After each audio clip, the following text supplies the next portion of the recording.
What's going on, guys? Welcome back to the channel. So I'm back, and I wanted to talk more about the whole DRM Sony policy, because while I was away, it got me thinking as to, like, maybe something doesn't feel right about this whole policy and everything like that. When I got back, I did some more research. I watched a couple of videos. I watched a whole bunch of videos about it, certain ones. I went to some message board forums and whatnot. Basically, what may have happened was because the whole update was because of a certain exploit that they were trying to stop. This was all what they said and what I kind of gathered. This is all a guess. I don't really know exactly, but this is all what they were saying. So I'm just repeating what they may think of what happened. So what happened was that due to the fact that a lot of people have a way to mod a PlayStation 4 and a PlayStation 5, I think it's more likely on PlayStation 4. Since these people can be able to mod a system, what happened was that they went into bought a game. So let's say they bought a new game for $70. They went in, bought it, and they were able to take the game off their PlayStation since they modded it. So they're able to copy the game onto, like, let's say their PC. And when they went back online, they returned the game because I guess Sony has a 14-day return policy. They were able to return the game and was able to get their money back, and they basically got a free game out of the whole situation. So this update was to basically, I think, try to stop that exploit and stop that whole process. So that's why we have a 30-day thing for verification. Supposedly, after the 30-day verification, you get another authentication code or another authentication thing on the system to where after that, you have it forever.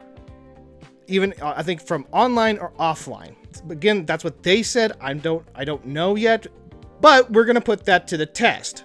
So here it is. I have a picture right here, right now. I haven't turned on my PlayStation 4 in a while. So the last game I bought was still up there, and it was this game here. I remember buying it like super cheap. And as you can see, it doesn't have the authentication verification code, right? It doesn't show I have 20 days or anything like that. So it doesn't have that. I went in and update my PlayStation. I go back into that same game. It still doesn't have it.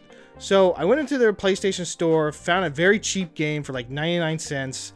So I didn't, have to break the bank on doing this experiment.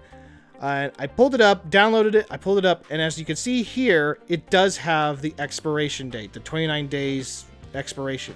So what we're going to do is that I'm going to wait the 29 days and go back in it and see if I can be able to actually use this game. I think what I'll do is, like, right before the 30 days is up, I'll take it offline past the 30 days and see if it'll let me keep it, then plug it back in, update it, and see if I can be able to, and then re-update it to see if it gives me the verification code, and then unplug it again to see if it'll let me keep the game. So that's the experiment we're gonna do.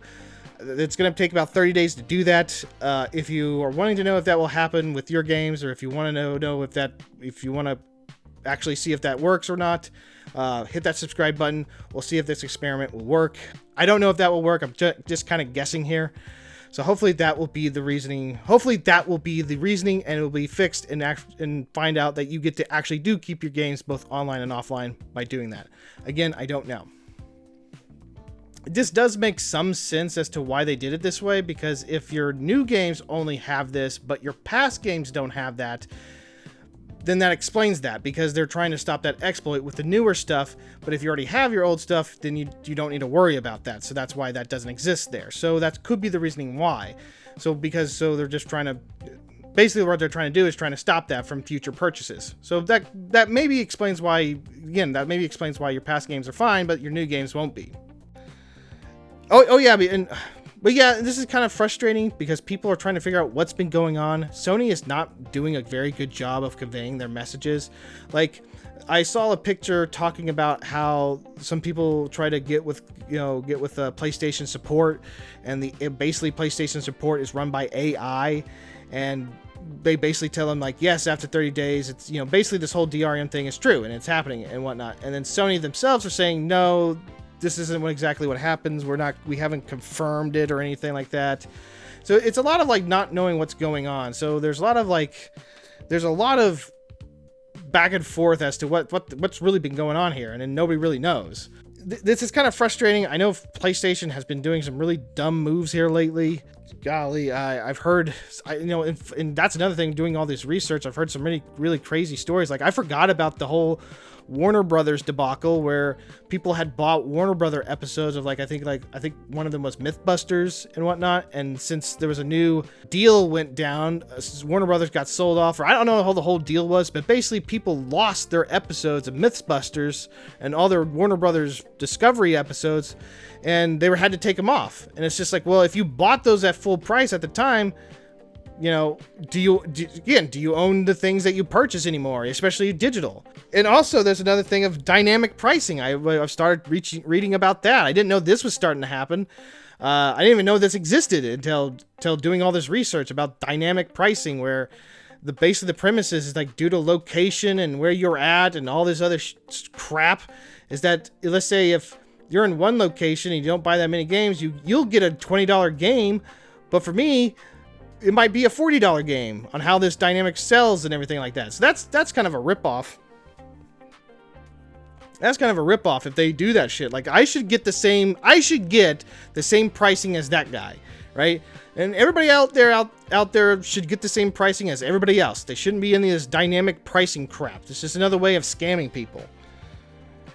I want freedom when I purchase things. I want freedom when I purchase things. I don't know why that's so difficult for these companies to do this shit. Right? You're restricting the crap out of me. Oh, Brenner, look over my notes. But yeah, so basically that's the premise of the whole thing. It was due in part because of an exploit, which in some ways, if this is true, if it was all due in part because of an exploit, I understand why Sony had to do what they had to do. It's, to stop basically people getting free shit. I understand that to a degree. Okay? To a degree. I kind of would understand that. However, make your systems not be able to do these things, or can be easily exploitable. I mean, I don't know what else to say. Like, you have multi-million dollars. Stop buying these, stop dumping money into crappy games from these crappy studios with these free-to-play games, and actually dump the money on a freaking system that can be unhackable. Anyways, that's where we're at now. Like I said, I have that game. We're going to wait 30 days. If you really want to see if that actually works, again, hit that subscribe button. We can see the update and see all that stuff. After that's all said and done, you can unsubscribe and, go about your day and everything like that. But that's what we're going to figure out. That's what we're going to hopefully figure out for future game purchases and whatnot. And hopefully, again, it's just a 30-day thing. It kind of sucks, though, that you have to do this whole internet deal. It really does suck, because like I said before, if I don't have the money to purchase stuff off the internet, or if I don't have a way of buying the internet and everything like that, like, how the heck am I going to get these games? Like, I'm locked out of all these games forever until I repurchase the internet. Hopefully this can all get worked out by PlayStation 6. I'm hoping. That's the only thing I could think of. Hopefully that's the last time I talk about the PlayStation debacle and the whole DRM thing, until I actually, in 30 days, I do my update. Hopefully that will be my last video, and we'll figure all that stuff out. But hopefully this will be the last one for a while.